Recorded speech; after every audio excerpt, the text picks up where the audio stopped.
Mesdames, Mesdemoiselles et Messieurs, bonjour à toutes et à tous, ou bonsoir.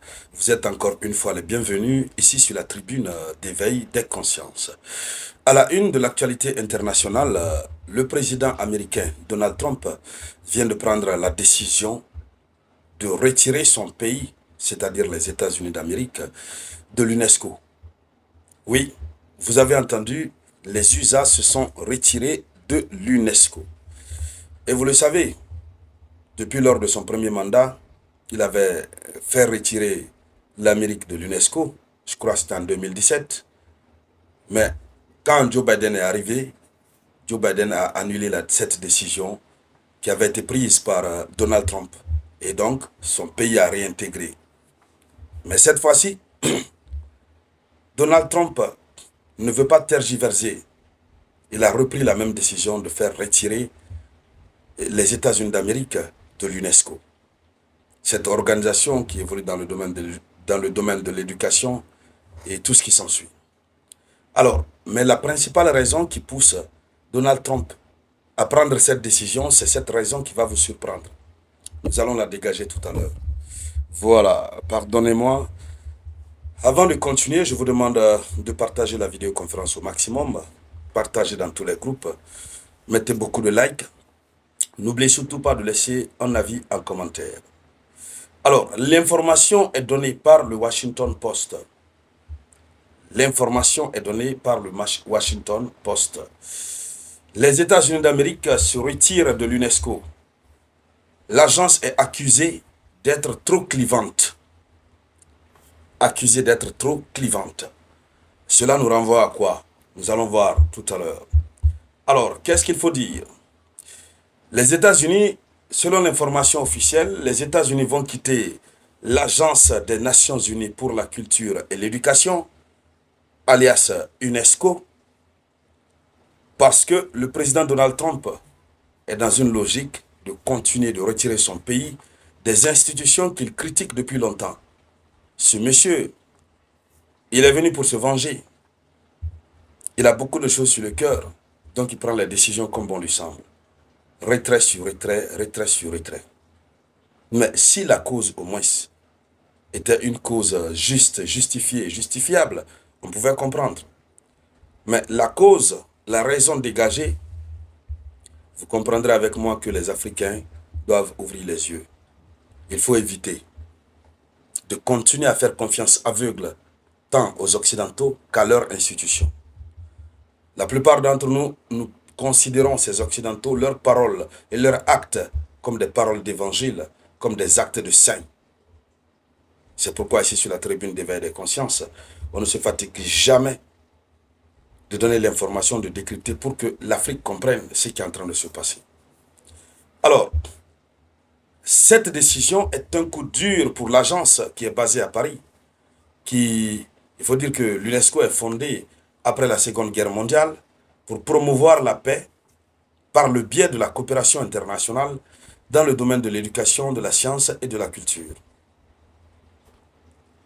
C'est une institution occidentale, née après la Seconde Guerre mondiale, avec pour objectif la promotion de l'éducation, de la science, de la culture.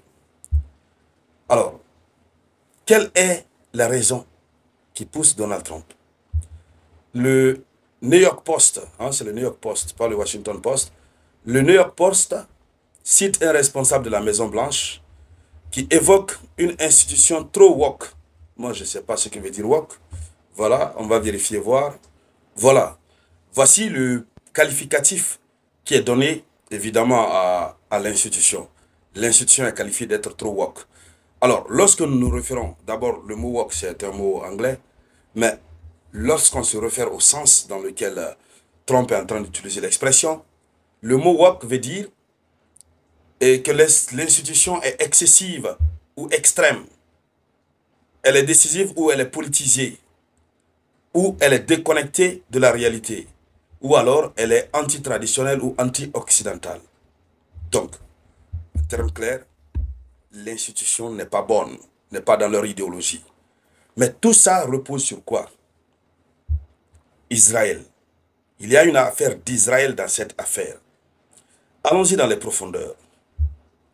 Donc, selon ce responsable de la Maison-Blanche, il dit que l'administration Trump estime que l'institution est trop woke. Alors, la poursuite de la participation des États-Unis à l'UNESCO n'est pas dans l'intérêt national. Voici le premier argument. Ce n'est pas dans l'intérêt national. Parce que Trump est venu, il dit que tout ce qu'il veut faire, ça doit être dans l'intérêt des États-Unis d'Amérique. Donc, il dit que ce n'est pas dans l'intérêt national. L'institution est trop woke. Allons-y encore un peu plus loin, dans les profondeurs pour voir. Alors,